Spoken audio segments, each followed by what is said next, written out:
It took an Ards goal to get them going. David Straney with this after 26 minutes.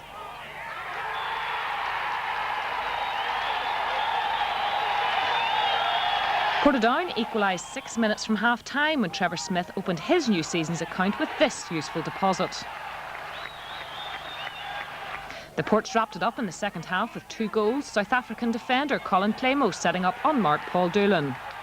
Peter Russell grabbing the third in the 63rd minute. There's Collins. And that's a penalty for Bangor. Well, Glendenning came charging through the area, and the referee said that Brian Strain brought him down. Conor McCaffrey to give Bangor the lead. And that's a great save by Lindsay Hamilton. Well, the big Portadown keeper read that superbly and made an excellent diving save to his left. Nice ball to Cunningham, to Major. Back to Cunningham. Fraser's in the middle, so's Casey. Still with Cunningham. Lovely header by Doolan, but an even better save by Tim Dalton.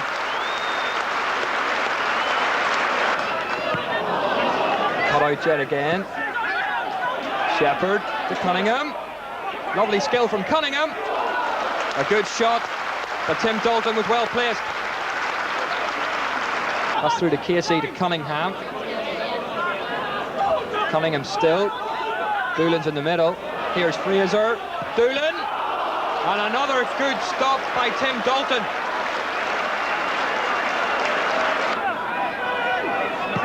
Ferguson knocks it into Collins. Comes to Hill. Who scores? Well, against the run of play, Bangor take the lead. The ball came out to Hill, who hit it first time, past Hamilton and into the bottom corner. Cunningham flicks it forward. Here's Sandy Fraser, surely a chance, and he drives it over the crossbar. We're very fortunate to be coming in 0-0. They could have had 3 or 4 great chances the first half. I think we suffered a wee bit, took us the first half to get into it. Got slightly told off at half-time. Come out second half, fought hard. And fortunately, great ball from Fergie, and Roddy Collins touched it on, hit it first time, right into the corner. Yeah, good goal it was too. Well, from Shamrock Park. Again, Strain with a firm header. But Easton knocks it forward for Linfield. Haylock tries the first time shot, and that's a superb goal for Linfield.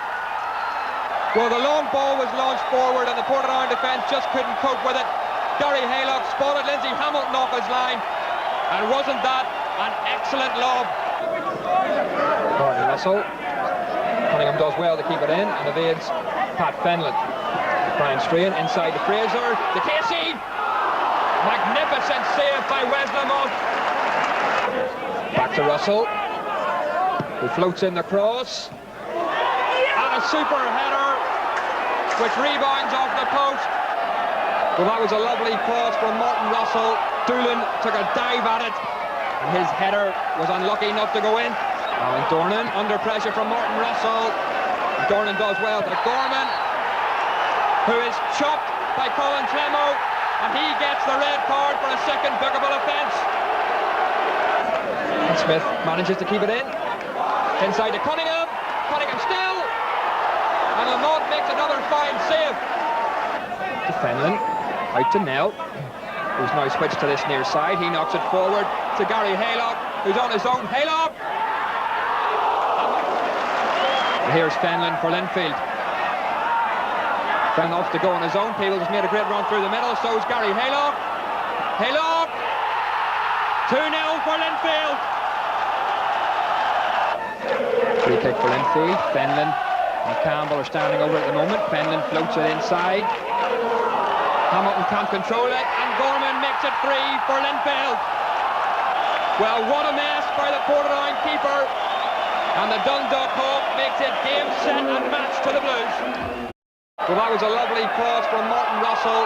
Doolan took a dive at it, and his header was unlucky not to go in. And Dornan under pressure from Martin Russell.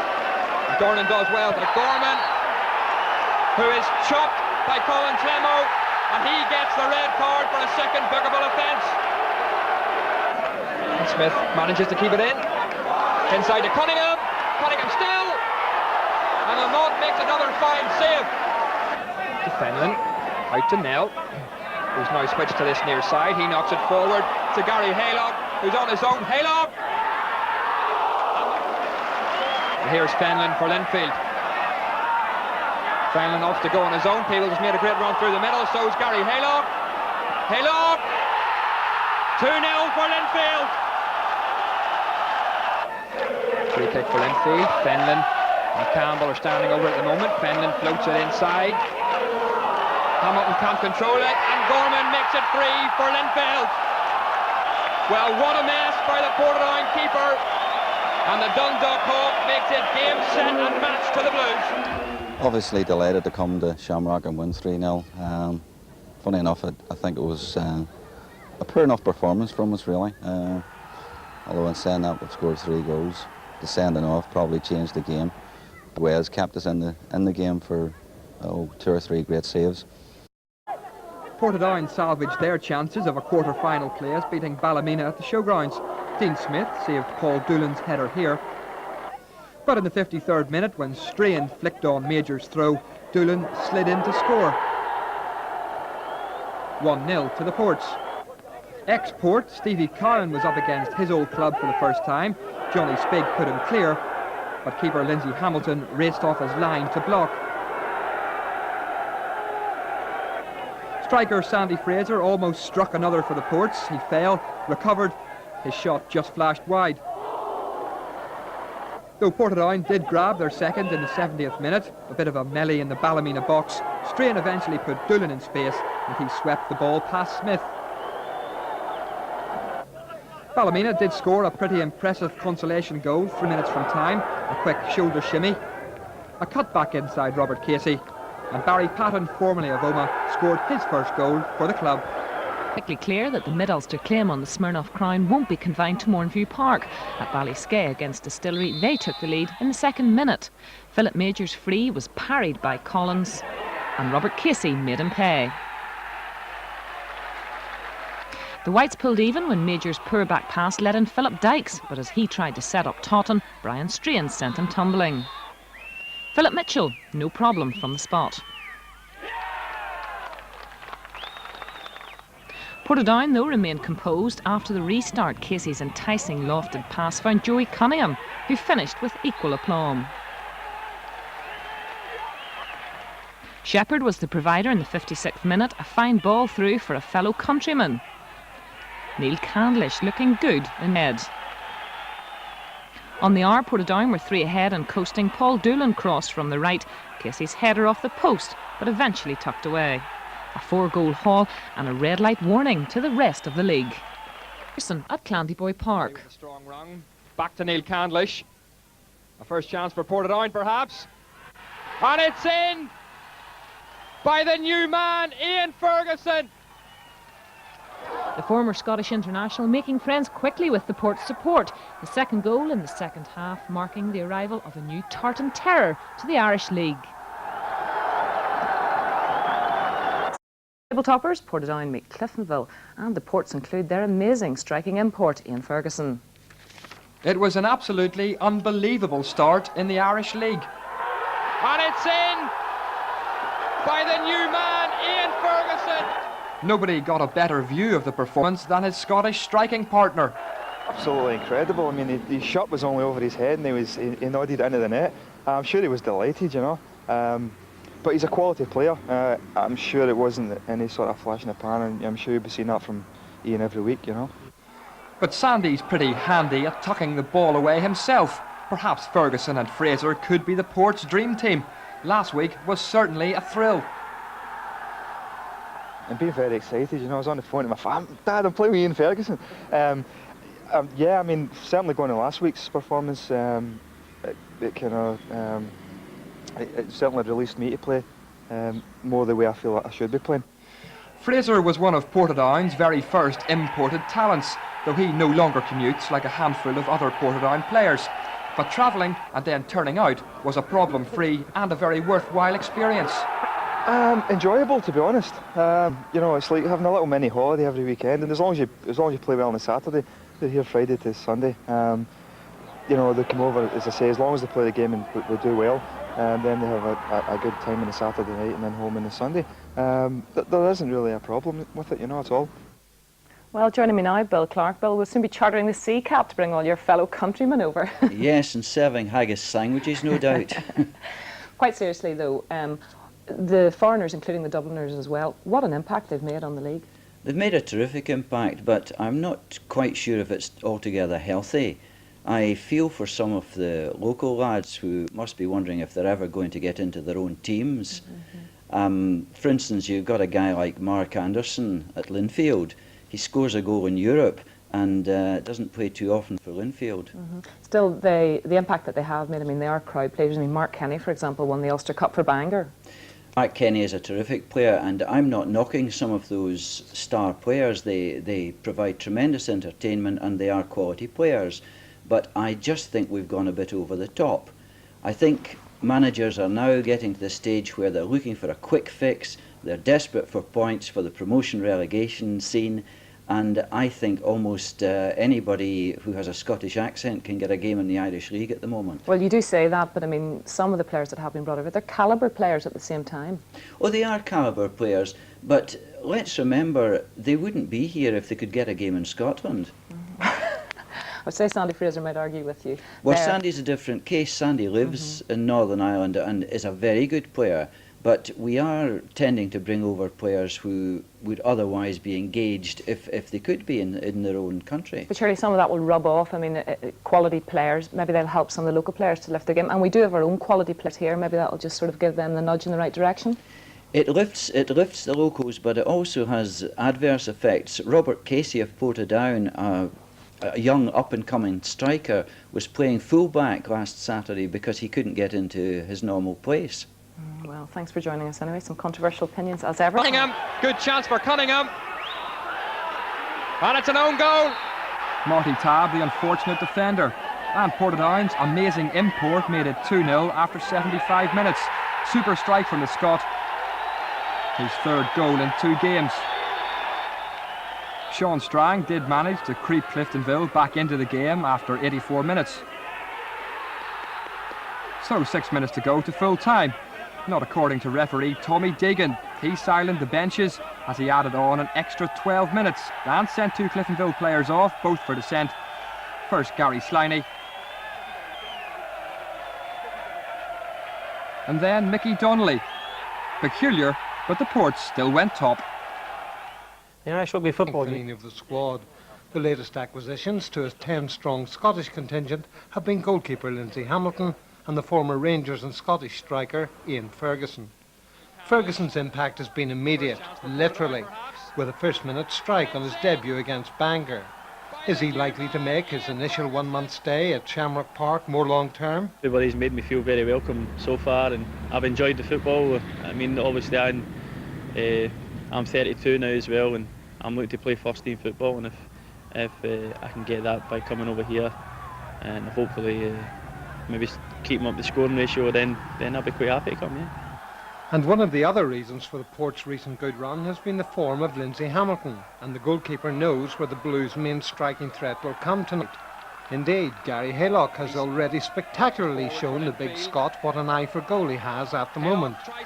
Well, obviously the lad up front, Haylock, is I've been quite impressed with him, but there's one or two others, you know, the lad Gorman, and I think the left back John Easton, who had high reports about them. So I mean, I think all in all, if we finish above Linfield, we're doing well.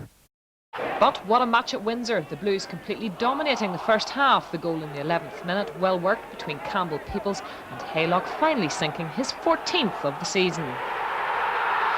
Against the run of play, the Ports almost pulled back with 1 minute to the break, but Sandy Fraser's goal disallowed for offside. Their goal came eventually, 11 minutes into the second half, Brian Strain's header beating Patterson. But what about this for a goal? All the ingredients of a Soup Campbell special, losing Claymo as he'd done all night, darting inside and burying a 23-yarder. Ballymena equalised with just 2 minutes of time. Not quite as classy as Campbell's, but as Candish says, who cares when it wins you extra time? No score in extra time into penalties. 3-all, and Patterson saves, setting up the sudden death. And who else but Soup Campbell to put the Blues through? 3 goals in 3 championship games. Pretty impressive stuff. And that's only the contribution from Ian Ferguson, one of Portadown's 7 Scotsmen. But of course, the Ports don't really need them all, do they? Portadown are always up there anyway. They're always maybe in the top 2 or 3 teams in the division. So hopefully, as you say, I mean, bringing somebody like myself or Lindsay or Tony Shepherd over to Scotland, if we can help, then good and well, you know. But I would imagine they would probably survive without us anyway. Says Fergie, as he bites his lip and hopes Ronnie McFall will still pay his airfare this Saturday. Not much doubt about that, even though he failed to produce a goal midweek against the Blues. But the Scots weren't outdone. Neil Candlish made sure of that. It's not just up front, though, where the Scottish contingent have been making an impression. And that's a great save by Lindsay Hamilton. It's been quite good. I've been quite pleased with it. You know, obviously we only conceded 2 goals in the league at the moment, and as I say, that's attributed to the defence and everybody else concerned. And as I say, if I can keep them out, then and the lads can score at the other end, then it makes my job. It's unbeaten run at Shamrock Park, although it really should have been more. Ask Sandy Fraser. Keeper Paul Key's fine form from last week's international still very much in evidence. The big man consistently mopping up everything the Ports had to throw at him. In the second half, the league leaders continued to bombard the Ards defence. Neil Candlish just wide with this. But if there was a goal to be had, it had to be Ferguson. His 4th goal for the club in 3 outings, and just enough to keep Portadown at the top. But their second time was one to savour. Gary Hillis's header earned them their first 3 points and their first win in 11 games. The Ports plugged away in the second half to no avail, thanks to some dogged defending and a few friendly rebounds. Welcome here live to Seaview, where in complete contrast to Ballyclare, Crusaders welcome big spending Portadown. And I'm glad to say joining me now is a director of Portadown, Lindsay Kilpatrick. Lindsay, I'm sure you know the importance of having money and the problems that Paul Malone will face. Yes, indeed. I mean, Irish League football now is big business, Stephen. And at Portadown we have to gear ourselves. Gate receipts at the minute aren't enough to keep Portadown going. So 50% of our revenue has to be generated outside of the actual football side of things, which makes the commercial side of the game very, very important. Is it important to spend money like £20,000 on Ian Ferguson if you want to secure a top place in the Irish League? Yes, I think the number of Scottish players now coming into the Irish League suggests that there isn't the talent locally for top teams to cope. And I think £20,000 for Ian Ferguson, who is a quality player, isn't actually a big price by Irish League standards. How has a board member's role developed over the last few years? I'm sure you all weren't too pleased when you saw that defeat down in Lauren last week. Yes, I mean, Portadown have to be successful, Stephen. We're paying big money for top quality players, and we have to be in semi-finals and finals of cups and challenging for league titles. As I say, £20,000 may seem a lot of money, but to us it's an investment, and the better the player, hopefully the better the performance. Although last Saturday was a bit of a debacle, to be honest. OK, thanks very much, Lindsay. You'll be hoping for better today, of course. The ground here is in superb condition. Hamilton just launches it forward. Casey flicks it backwards. Here's Cunningham. McKeown gets a foot to that. And Robbie Lawler makes sure it's cleared. Julie Cunningham's corner. And it's in for Robert Casey. Just coming up to 35 minutes gone, and Robert Casey gives Portadown the lead. The ball just fell at his feet and he pounced on it right into the roof of the net.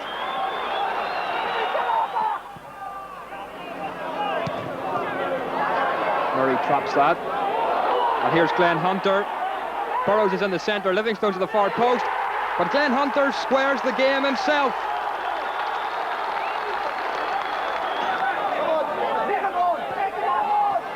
Livingstone up against Murray, tries to skip past Murray, manages to get his cross in as well. Burrows, 2-1 to Crusaders. Including this splendid goal by Joey Cunningham, who certainly knows how to strut his stuff. Joey himself would admit a few weeks past he was struggling confidence-wise as well, and his form wasn't good. So a couple of goals last Tuesday night and another smasher tonight, and he's going to be very happy. Out of the second from close range. Joey Cunningham made it 3-0. Sit back and watch this. Great strike, but what about the pose? So Portadown against Newry at Shamrock Park, and quite a return it was too.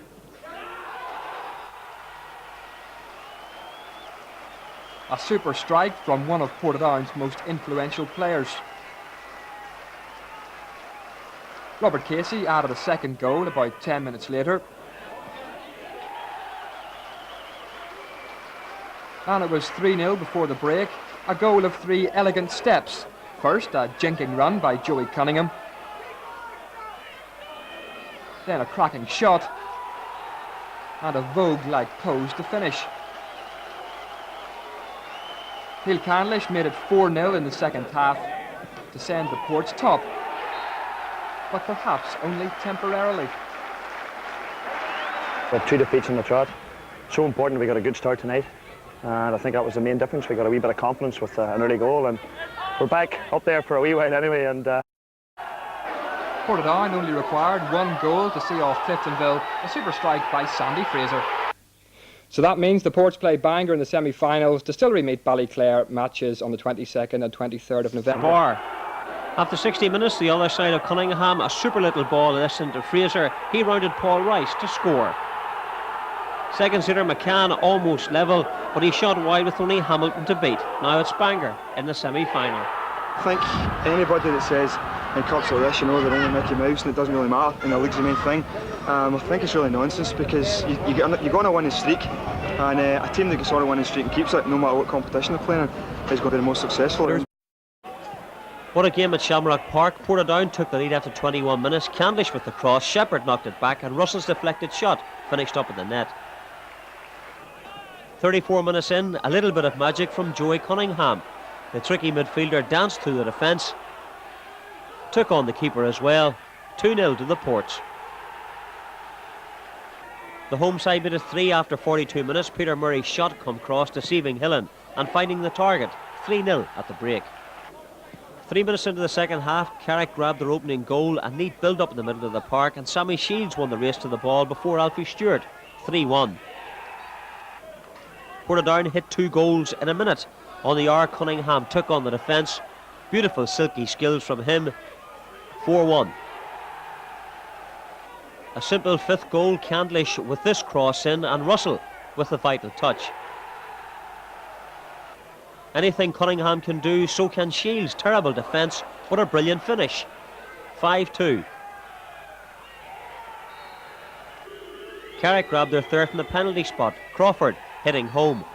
And right on time, Carrick... Linfield are in hot pursuit. The Blues play Cliftonville at Windsor tomorrow, even though it's the Reds' home game. Paul Kinnaird will make his debut for Coleraine against Bangor. The Crews are away to Larne, while it's 2nd versus 3rd at the Oval.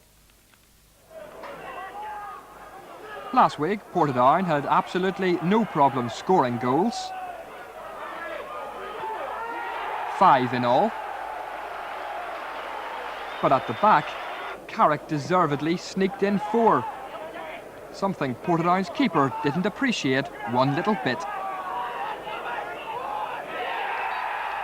Going back to last week, sometimes I've lost 4 goals in a game, but generally, you know, I mean, I've been never lost. You know, that's the bottom line. You know, we picked up the 3 points, but we're obviously disappointed in the manner in which we lost the goals.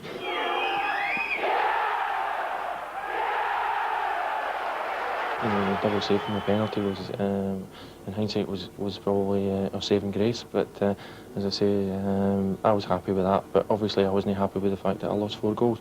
But hopefully, it'll be a long time before I lose another 4. Glentoran were also thankful of a penalty save last week. They eventually went on to beat Ards only 3-2. But Portadown should be a tougher test. We don't disrespect the Ards last week, but I've been looking forward to this game for a couple of weeks now because they play the way that I like the game to be played. They've got 11 individuals. They're also a good side. We've got individuals as well. I think if you come along to the Oval on Saturday, you'll see a footballing game. They've got very talented players. Joy Cunningham is one of them. On his day, he's a tremendous player. And I think that going forward, they're a very good side. They're an entertaining side, and they'll be thereabouts at the end of the season. But we're today, shouldn't it? Oh, definitely match of the day. They're both brilliant at scoring goals and letting them in. As we saw last week, Portadown scored 5, but they let in 4. Exactly, they let in 4, and I think today the really key men are going to be Joey Cunningham and Neil Candlish. They can both run at teams and make things happen, and that's exactly what Northern Ireland didn't do on Wednesday night. Yes, Neil Candlish provided a super cross here for Martin Russell. That's right, he's very good at sort of spotting his man, laying the ball in front of him, and I think they might just make the difference in the match today. Then, of course, there was some poor defending and some good finishing from Carrick, but that will be a worry for Portadown, won't it? I don't lay too much significance on that. I think by the time Portadown lost these goals, they were thinking of a hot bath and a cold beer. Well, Glentoran, of course, Tommy Cassidy has said he wants to create a footballing side. He's slowly but surely doing that, isn't he? Tommy is getting the act together very well. They're beginning to play some lovely stuff, and I don't think they're quite there yet, and that's why I think Portadown might just have the edge today. Yes, slightly scrappy against Ards last week, but at times they did show that they are a footballing side, like in this instance here. They're a very good side. They move the ball about, they find their men, and as you can see from the clip, they finish extremely well. And just a quick word about Glenavon. Jackie Delaney, first match in charge for him today. Difficult one for Jackie. The team is still rocked by the going of Alan Fraser and all the speculation about who the new boss is going to be. The sooner they get a new man in charge, the better for Glenavon. Okay, thanks very much, Bill. Well, back to that anniversary. When? Saturday's league game in Newry Town. The 29-year-old Carrick Rangers striker, seen here scoring against Portadown last week, is now off the critical list. He's still seriously ill, but more improvement is expected in the next 24 hours, and of course we wish him all the very best. Yes, indeed. Crusaders are still pole sitters in the Smirnoff Irish League after Saturday's results. Glentoran slipped to 4th after being hit for 6 by Portadown, and crowd trouble at the game will be looked into by the IFA. Well, our roundup begins at the Oval, where the referee certainly wasn't the flavour of the month. Coming up, the decision which inflamed Glentoran supporters. Joey Cunningham lay injured in an offside position, but he wasn't interfering with play. Neil Candlish may have been offside, but he played on and was brought down by Neil Armstrong. Penalty, said referee Frank MacDonald. It's debatable whether Candlish was offside, but the replay does prove MacDonald's sending off decision was correct. Armstrong may have been going for the ball, but Candlish was most definitely brought down late, albeit perhaps unintentionally.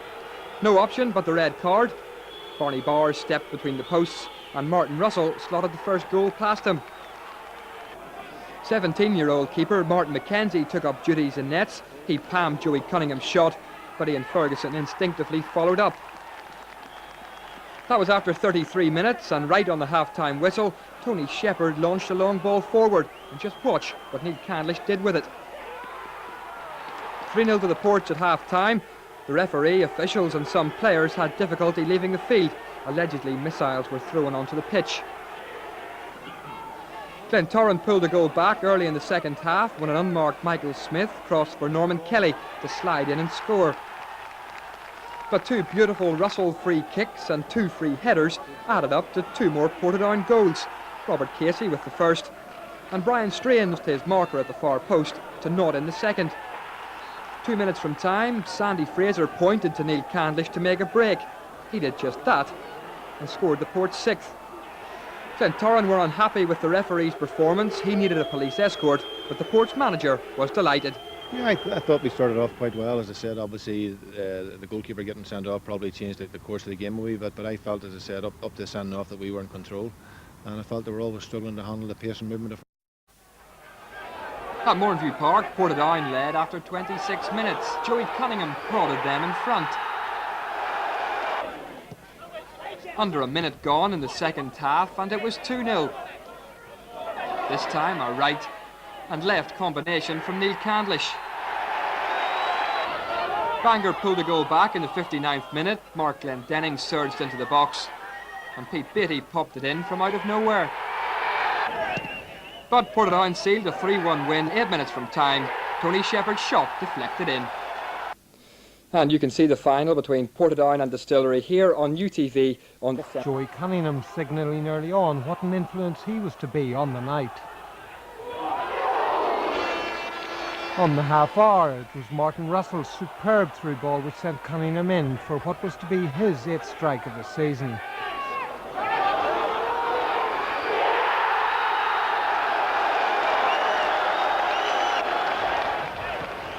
Then a real escape for Bangor. Neil Candlish latched on to Murray's pass. The Scots chip over Kerry was somehow hooked clear by Nigel Melley. And the Ports went 2 up. The Bangor defence punished for indecision. Candlish on target with his left foot.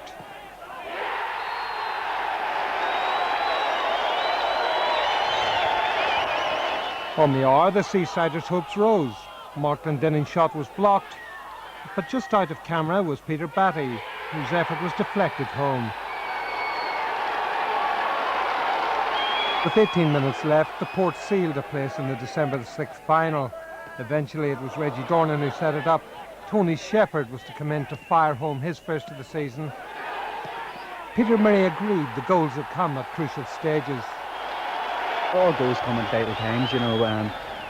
We took the lead 1-0, so it was nice in semi-final to get off the lead, and then Bangor came back. We made it 2-0, came back, and lucky enough we got the 3-1, and that took the pressure right off and played some nice football. Well, it's going to be a hard game. Like, people fancied us tonight against Bangor, but as you see, we won 3-1, but it was a real difficult match, and Distillery will be looking to... It was an equally hard game. Half dozen against Glentoran last week. In total, Neil Candlish and co have produced 13 goals in their last 3 games.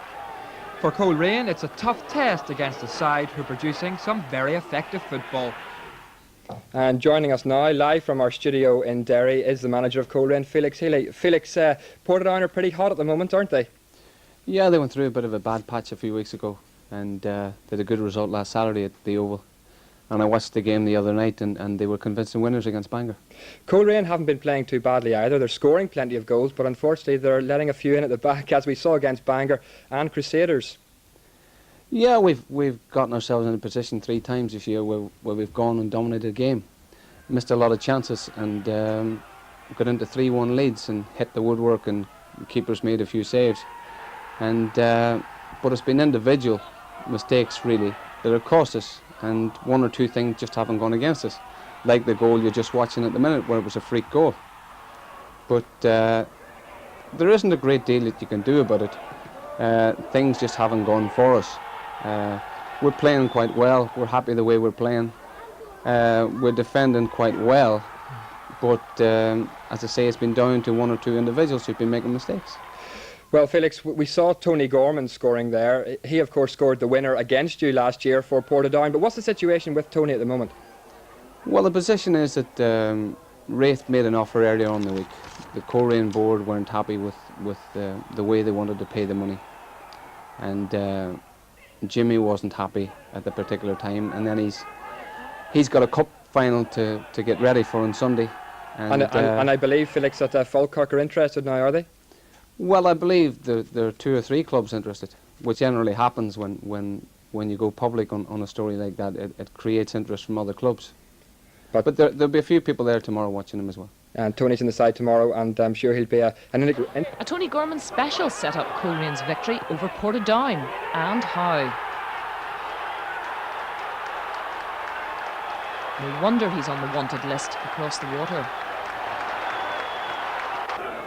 But the visitors kept in the chase before half-time. Ian Ferguson snatched an easy header. With 73 minutes gone, Coleraine resurfaced in the match. McWalter putting in the cross and Wade tucking it into the top corner.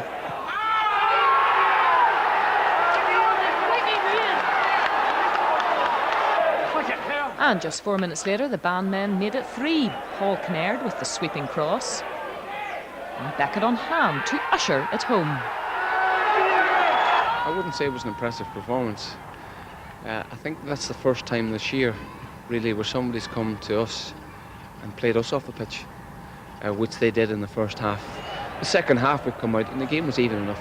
It was very scrappy. But we scored 2 great goals in a couple of minutes, and that was when the third one went in and we were leading 3-1. It was a case of here we go again. Clare 1, Linfield 3, Distillery 1, Portadown 2, Ards 2, Crusaders 1, Glenavon 3, Larne 2, and no Nigel Best at that game, and Bangor 0, Cliftonville 1. Our roundup begins at New Grosvenor. Here's Peter Murray, back to Russell, and Russell skips past Mitchell. That's Russell's cross to the far post, and it's 1-0 for Portadown. A lovely header by Paul Doolan. Philip Major will take the throw, aim towards Strain, headed away by Brady, back in again though. Here's a chance, and it's 2-0. Sandy Fraser makes it 2 for Portadown. The ball just fell at his feet, and he tucked it away very neatly indeed. In comes the cross, and it could well be a good opportunity, but it's cleared off the line by Brian Strain, so the penalty's been awarded. This to make it 2-1. Mitchell up against Hamilton. Here's Peter Murray, back to Russell, and Russell skips past Mitchell. That's Russell's cross to the far post, and it's 1-0 for Portadown. A lovely header by Paul Doolan. Philip Major will take the throw, aim towards Strain, headed away by Brady, back in again though. Here's a chance, and it's 2-0. Sandy Fraser makes it 2 for Portadown. The ball just fell at his feet, and he tucked it away very neatly indeed. In comes the cross, and it could well be a good opportunity, but it's cleared off the line by Brian Strain, so the penalty's been awarded. This to make it 2-1. Mitchell up against Hamilton, and he drives it into the roof of the net. Well, it's a good one to get out of the way. I mean, cup ties, some of them are never classics. I don't think tonight's game was a classic by any manner of means. Maybe teams a bit cagey with meeting each other in the cup final next week, so it's a good one to go out of the way. His latest signing, Swedish midfielder Johan Flobecker against Ballyclare. Davy Chisholm and Colin McCurdy are in charge for Bangor's game with Ballymena. Leaders Crusaders are away to Glenavon, and the Scottish Scouts will be at Solitude to watch Colerane's Tony Gorman.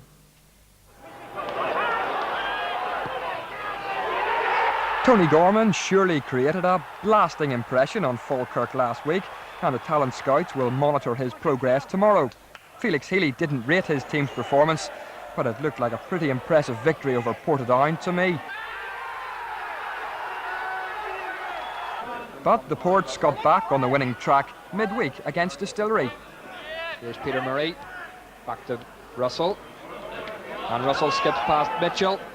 That's Russell's cross to the far post, and it's 1-0 for Portadown. Monitor his progress. Felix Healy didn't rate his team's performance, but it looked like a pretty impressive victory over Portadown to me. But the Ports got back on the winning track midweek against Distillery. Here's Peter Murray, back to Russell, and Russell skips past Mitchell. That's Russell's cross to the far post, and it's 1-0 for Portadown. Top tie though. Camp tonight is that goal-scoring hero Tom Cleland is out with chickenpox. A real blow in light of his giant killing strikes in the course of this competition, helping to dispose of both Linfield and Glentoran. Goalkeeper Simon Houston is back in the squad, but the club face a sweat over Jim Murray. He'll undergo a late fitness test tomorrow. After patchy form in the league, the Whites want this one. We will want to win that very much. We tasted it last year in the Gold Cup, and the success was beautiful, and our lads will go out and give everything to try and win it. Portadowns must be favourites as they go for their third Budweiser Cup title, but they'll want to do better than they did against their bogey side Ballyclare at the weekend, the finishing just. Portadown meet tonight in the final of the Budweiser Cup. These goals helped the Reds win the recent rehearsal in the County Antrim Shield, but Portadown's performances have been inconsistent. Well, that's something we've got to overcome. As I said, we didn't play particularly well on Saturday, though we missed a lot of chances. But if I can show the form that we showed against Glentoran and Bangor in the earlier rounds, I have no doubt that we can win the cup tonight. Distillery have lost striker Tom Cleland with chickenpox, but the underdogs are still in confident mood. On paper, Portadown should win the Budweiser Cup final here at Windsor. They're the Portadown's chase of the leaders at Ballymena got off to a dreadful start. United Stephen Lynch's 17th minute shot deflected into his own goal by fullback Colin Clamo. 2 minutes later, the Ports were level. A strong run by Candlish. He set Joey Cunningham free. He danced across the tricky surface and past several defenders, slipping the ball calmly past Damien Grant. Then came second half controversy. Grant came rushing out of his goal. Cunningham bore down. Keeper may well have walked for that challenge, others have.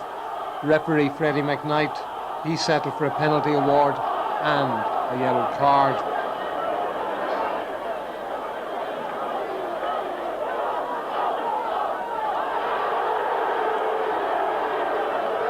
A professional foul this, surely. Grant lucky to stay there. Russell tucked home the penalty. But Ballymena came storming back, and substitute Phil Byrne's splendid volley gave Lindsay Hamilton no chance.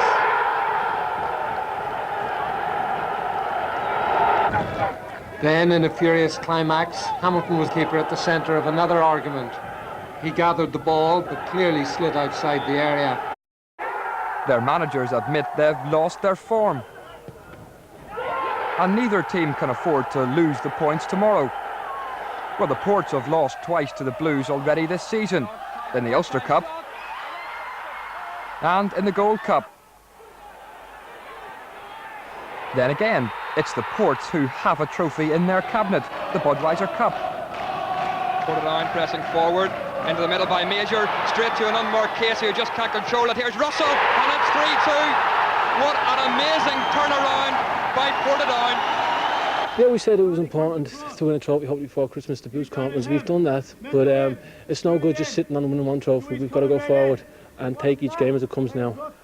Here's Peter Murray, back to Russell, and Russell skips past Mitchell. That's Russell's cross to the far post, and it's 1-0 for Portadown. Martin Russell, the Ports' left-footed wizard, who's not just restricted to a playmaker, for a team who on their day this season have destroyed the opposition. But form has been variable. I think it's similar for a lot of teams in the league. I don't think anybody's put a steady run of victories together.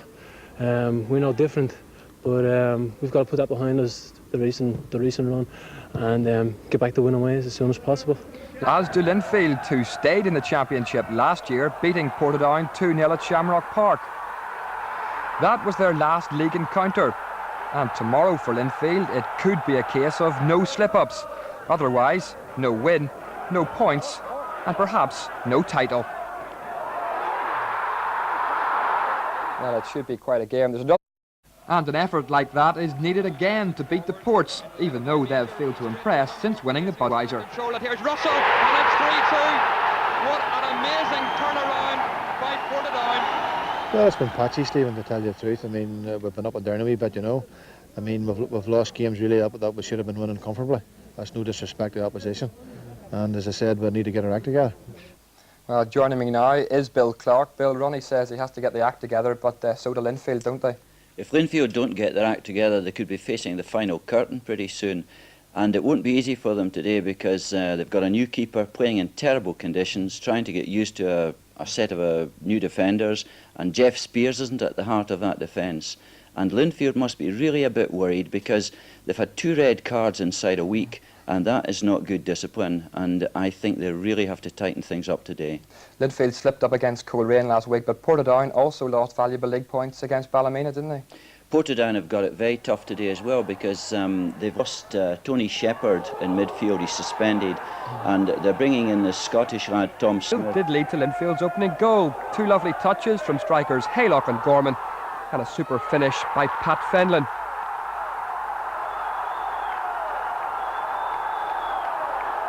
And Gorman almost put Fenlon in again minutes later. This time his shot flashed wide. The Blues' second goal was a delightful effort. Peebles found Haylock. He curled the ball behind the Port's defence, and young Nigel Boyd kept cool and slipped the ball past Lindsay Hamilton.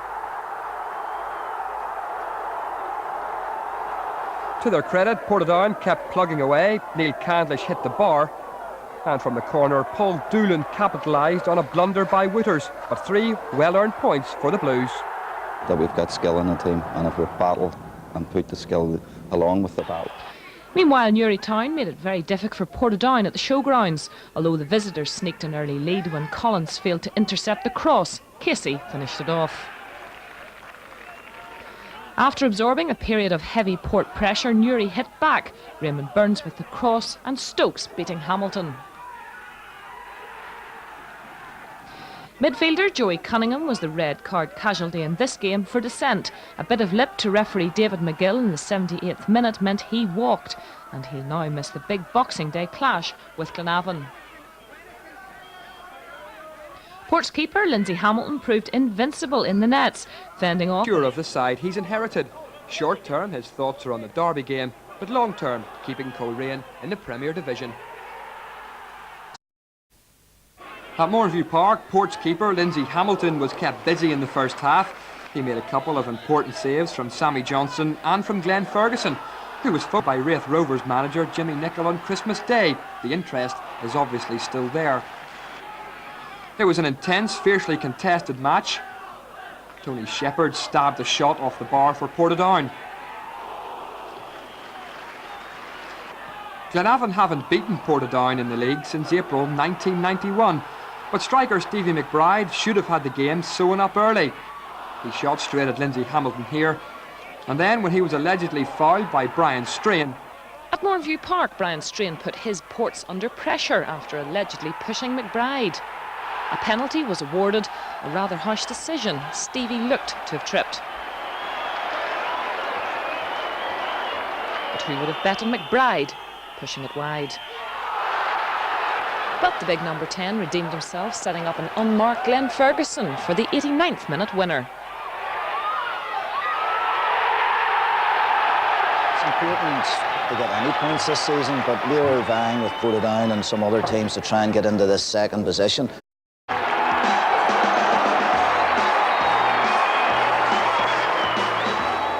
The away side started brightly at Shamrock Park, Gary Ferguson giving Bangor the lead after he was picked out by Mark Glendenning. 16 minutes gone, the Ports were level. Neil Candlish cutting through the defence and his cross pushed home by Ian Ferguson. 62 minutes, a moment for Dalton to forget. He hit the ball straight at Candlish, who thumped it in to give the Ports a 2-1 lead. And 7 minutes from the end, keeper Dalton was stuck to Glenavon on 21 minutes. Just before half-time, goal number 2 and the equaliser for Portadown. The alert Robert Casey chipping over the advancing Robbie Beck. On 56 minutes, a soft goal for Glenavon. A harmless header from Ferguson, allowed to fall into the net under Lindsay Hamilton, 2-1. Keep your concentration, warned the manager, but Glenavon weren't listening. Portadown went straight upfield and levelled. Casey meeting across from Candlish, 2-2. A minute later, Glenavon took the lead again. Neat touches from McCoy, setting up goal machine Ferguson for number 38 of the season. On 66 minutes, Portadown levelled for the third time when Casey completed his hat-trick, and that meant extra time. Glenavon substitute Trevor Williamson added fresh impetus to the attack, crossing for Stevie McBride. No wonder McBride and Ferguson have been signed up for 3 years. The manager paid tribute to his top scorer after Keith Percy made it 5-3. There's very little I can say about Ferguson because his standard of performances is exceptionally high, and he's just become prolific. It's not that he's scoring a goal every other match. He's scoring 2s and 3s, and it's hardly ever. Till 1998. Both were on the score sheet in last night's thrilling County Antrim Shield semi-final. Now, if you weren't at Moorview, just hold everything and stay where you are, because you missed possibly the local game of the season. Credit to both Portadown and Glenavon for producing a magnificent display of football. Glenavon 5-3 extra time winners, and they meet Linfield in the final. Steaming through is Neil Candlish. Neil Candlish has got a bit of speed. Candlish's shot. Oh, that's agonisingly wide. Philip Major. Just a little too high for Ian Ferguson. Back there, Scapatici. Oh, lovely turn by John Smith. In fact, it's Sean Collins, gets past Clemo and Alfie Stewart. Collins is on his own, McBride and McCoy are in the middle. 1-0 for Glenavon, Raymond McCoy the scorer.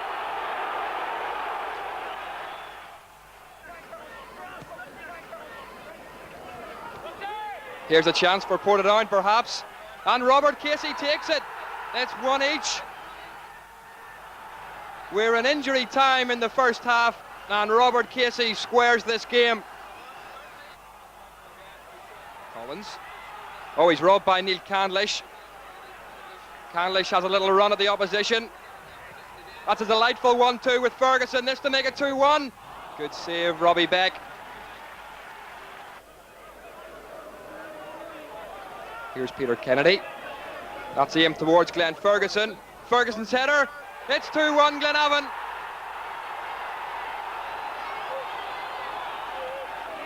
Neil Candlish looking for an immediate equaliser. Neil Candlish's cross.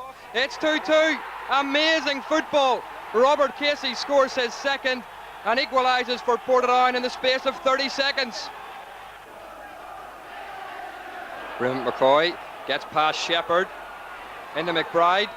A lovely touch to Glenn Ferguson. Here's a chance. It's 3-2. This is absolutely unbelievable football. Straight from the restart, Glenavon nip in front again. There is just no stopping Glenn Ferguson. Collins. McBride picks it up. McBride's cross. Johnson's header is just wide.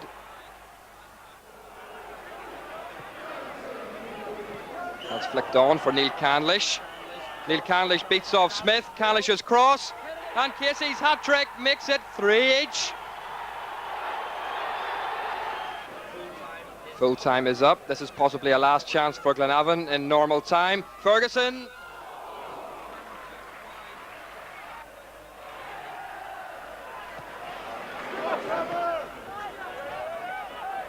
Philip Major stumbles. Picked up by Trevor Williamson. Williamson is just on as a substitute. Williamson still. McBride's made a run to the far post and it's 4-3. Stevie McBride. Trevor Williamson provided the cross and McBride restores Glenavon's advantage. Here's Williamson. Now to McCoy. Raymond McCoy. Lindsay Hamilton did well to keep that in.